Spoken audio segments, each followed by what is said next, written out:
Hi guys, here we are for first instalment of Ask Burgo. Thanks for sending all your questions in. The week's been busy, so I've only just got around to answering, but I'll give as many of the questions a good answer as I can. So we'll start off with Chris. What does he do to relax? So what do I do to relax? Like to ride my push bike, just spending time at home with my wife and my daughter. You don't get too much time to relax. This job's all encompassing, so you're normally always thinking about the work. But yeah, just going out, eating, drinking, enjoying Melbourne. Melbourne's a great place, and yeah, if I can, get out on the pushy. Amanda, what are GT and JC's worst habits? Oh my word. Being on the phone in the middle of debriefs, just sitting there looking at social media because it's all encompassing. So they have a little habit of doing that. James doesn't like eating sandwiches that he hasn't seen made himself, so he's fussy when it comes to being on the road and doing sponsor activations and where he can get a meal in the middle of the day, so that's a strange one. GT doesn't really have any bad habits.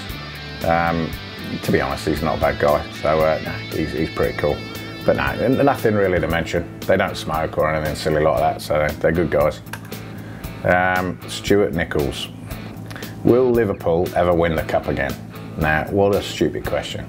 Of course Liverpool will win the cup again. Now, anyone who knows me knows I'm a big closet Liverpool FC fan, and I harp on about it every now and again, but yeah, they are the only team. Red teams, you see, HRT, Liverpool, just goes hand in hand. And yes, we are going to win the cup again, Stewie. Michael, what was the most challenging and rewarding aspects of your role at Walkinshaw Racing? The most rewarding so far in my short time here is just seeing the team grow and seeing the culture change and seeing the guys react to criticism or me just pushing them a little bit harder than maybe they've had before. So just seeing us grow as a team, and we are a team. It's not just one person, or it's not just me at the top. You know, we're 55 people who are all pushing very hard and they're all hungry for success. So it is rewarding to go and get the odd race win at the moment, and they're only odd, we're not doing it enough yet, but it is rewarding seeing the satisfaction and the enjoyment on these guys' faces and the reward for when we have a good weekend. So I think that's deep down why all of us go racing. We're all competitive, we all love to be a winner, and the thing that I'm trying to grow in people is that we hate being losers, because if we hate being losers, then hopefully we'll push harder to be winners more often. So, but that is challenging. Well, that's rewarding. Challenging side is, you know, clearly trying to get the car to be as quick as we can, as quickly as we can. It's a big job. We've got a lot of work on, and but the guys are really stepping up to the plate, and I've got to take my hat off to the whole team at the moment. Everyone's pushing really hard. It's really good, and that's rewarding. Again, it's a great place to be at the moment. Brent, would you personally like to see V8 supercars remain a four-door category? What are your thoughts on a category name change and the possibility of introducing turbo 4 or twin-turbo 6-cylinder engines? So first of all, four-door category. I don't see that it really needs to, long-term. I know it's something that the category has been built around for a long time, but really it's built around close competition and teams going toe-to-toe. Whether it's got 2 doors or 4 doors, I don't think it really matters. What's important for us is to make sure the show is good and the racing is good, and the names, you know, that we all like are still there. You know, your Lanzi and your Courtneys, Tanders, Wincups, all those guys are still fighting toe-to-toe. Thoughts on category name change? Look, I think to stay relevant in the industry, eventually we'll need to drop the V8 engine and the V8 tag. We are the best touring car championship in the world, by far. You know, I've worked in a few countries now, and I've seen the racing up close. It is the best category. I don't think we need to stay V8. I know it's something that's dear to everybody's heart, but we've got to remain relevant to the manufacturers, and we do need the manufacturers, and we enjoy having the manufacturers in our series.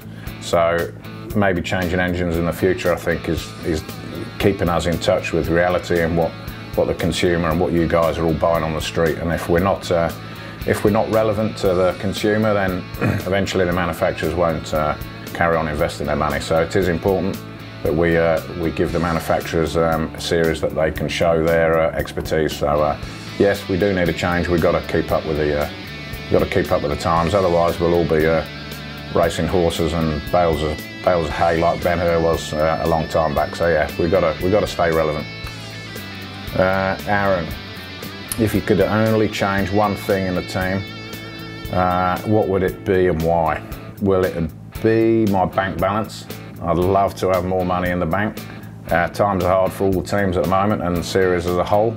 We're working very hard here commercially to make sure we can remain competitive on that side, because that helps us remain competitive on the track. So commercially it's tough out there, but it's the same for everyone, but we're working very hard on that. And I think unfortunately that leads onto the results. We need to have some funding in place, and that allows us to be quick on the track. We're ticking the boxes. We're starting to tick the boxes on the circuit, and I think commercially we're starting to tick the boxes as well. So yeah, bit of a tricky answer, that one. How did you get your start? Sorry, it's Jason. How did you get your start in motorsport? Well, it was a while ago. Basically, I started off as a 15-year-old. I answered an advertisement in Autosport magazine back in the UK as a junior mechanic.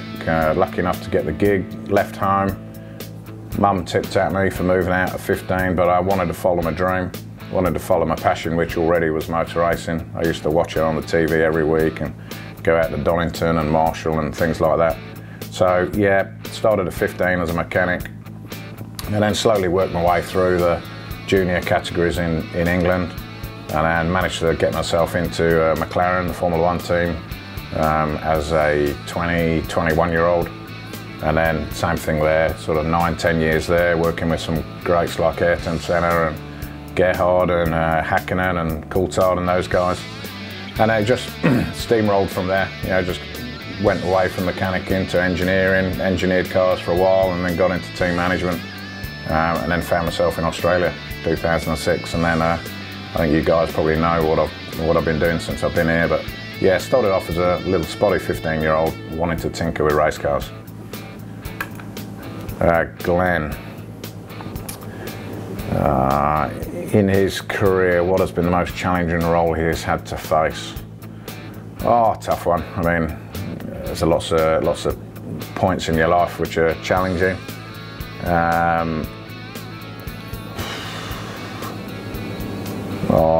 Tough. I don't really know how to answer that one. It's always a challenge. If it's not a challenge, then yeah, you're not breathing. So for me, I like a challenge. This one's a challenge. You know, we're dragging HRT back to the front where we belong. This, you could say, is a challenge. DJR was a challenge. You know, the team was struggling a bit there, and it took us a few years to put everything in place to deliver a championship. Went 3 years at McLaren without winning a Grand Prix. That was a challenge, and then the year after we managed to win a championship. So been plenty of challenges, and I think you need a challenge in life to keep your blood pumping around your body and keep the motivation going. Wayne, best ever V8 supercar moment. Oh, there's been a few good ones. Winning Bathurst is obviously a great one. Playing a part in the last 4 championships overall is a huge one. But probably, you know, I'm not saying this just because he's still one of my drivers, but I think probably Saturday in Sydney in 2010, when the top 3 stuck it in the wall, and it was a race for the guys and a race for the teams to influence the outcome of that championship. Clearly that was a great moment for me, I think, just to lead that team, and I ended up being so proud of all those guys, and it really was the team, it wasn't me. I was standing there barking the orders as normal, but everyone pulled together. The feeling there and the work ethic was just incredible, and to get that car out before those other cars and to enable James to go out there and get those points, and ultimately that probably paves the way for that championship. That was an extremely satisfying moment when you look back on it. But like I said, you know, I was just one person in a group of people there, all wanting the same thing, probably more than the other guys did. So yeah, probably that's right up there on my best ever V8 supercar moment.